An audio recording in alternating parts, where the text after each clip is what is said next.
ওষুধের দাম বৃদ্ধির প্রতিবাদে লাভপুরে কেন্দ্রের বিরুদ্ধে বিক্ষোভ মিছিল।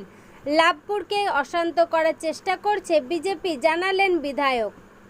কেন্দ্রীয় বিজেপি সরকারে ওষুধের মূল্য বৃদ্ধির প্রতিবাদে পথে নামল তৃণমূল কংগ্রেস। এদিন লাভপুর বিধানসভার লাভপুরে ওষুধের দাম বৃদ্ধির বিরোধিতা করে বিশাল মিছিল ও পথসভার আয়োজন করা হয়। মিছিলটি লাভপুরে তৃণমূল পার্টি অফিস থেকে শুরু করে পুরনো বাসস্ট্যান্ডে শেষ হয়।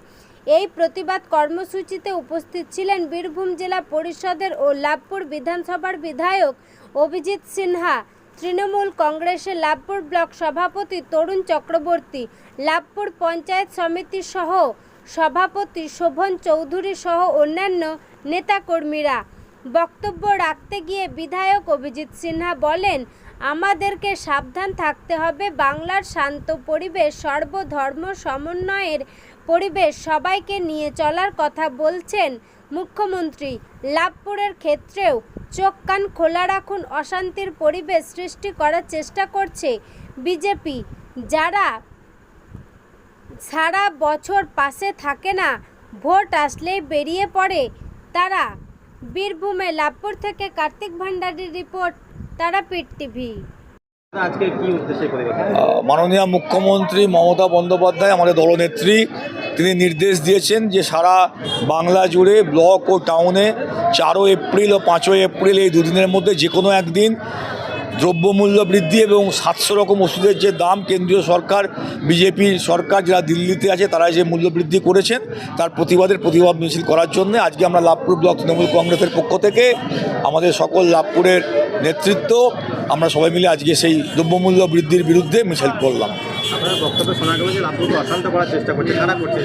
লাভপুরকে অশান্ত মানে সারা বাংলাতেও আপনারা দেখতে পাচ্ছেন যে সারা বাংলা জুড়ে একটা অশান্তির বাতাবরণ। যখনই আপনি ধর্ম করবেন, মানুষকে ধর্ম নিয়ে ভাগ করতে চাইবেন, তার মানে আপনি কী চাইছেন? আপনি শান্তি চাইছেন? রাজনীতিতে কোনোদিন এইভাবে ধর্মের ভিত্তিতে ভোট হয়? গণতন্ত্রে এইভাবে বলা আছে? গণতন্ত্রে কী বলা আছে? সকল ধর্মের সমান অধিকার। আমাদের মুখ্যমন্ত্রী কি বলেন? ধর্ম নিয়ে যে উৎসব সবার। তো এখানে যদি আমি হিন্দু ধর্ম নিয়ে ভোট চাই, কেউ বলছেন মুসলিম ভোট চাই না, এগুলো কি রাজনীতি ইস্যু? উন্নয়ন রাজনীতি ইস্যু হবে।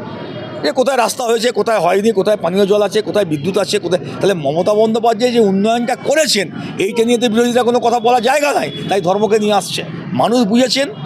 এর আগে 3বার 11 সালে জবাব দিয়েছেন মানুষ, মমতা বন্দ্যোপাধ্যায়কে বিপুল ভোটে জয়ী করেছেন। তারপরে 16 সালে হয়েছে, 19 সালে লোকসভায় হয়েছে, 21 সালে বিধানসভায় হয়েছে, 24 সালে লোকসভায় হয়েছে, আবার 26 সালে মানুষ বুঝিয়ে দেবে যে ধর্ম নিজের উৎসব সবার। মানুষ উৎসবকে নিয়ে চলতে চায়, আনন্দে থাকতে চায়, নিজের ধর্ম নিয়ে থাকতে চায় আর শান্তিতে থাকতে চায়। মমতা বন্দ্যোপাধ্যায় যে উন্নয়ন করেছেন এই উন্নয়নের সঙ্গেই মানুষ থাকবে। রাম তো কারো একার নয়, রাম তো সকল জাতি, সকল ধর্ম, সকলেই তো রাম। তো রামনবমীতে শান্তিপূর্ণভাবে পালন হবে। আমিও তো রামনবমীতে আমাকে নিমন্ত্রণ করে আমি যাবো রামনবমীতে। ধর্ম কারোর একার নাকি? ঠাকুর দেবতা কারোর একার? কেউ বলতে পারে যে রাম শুধু আমার, মা দুর্গা শুধু আমার?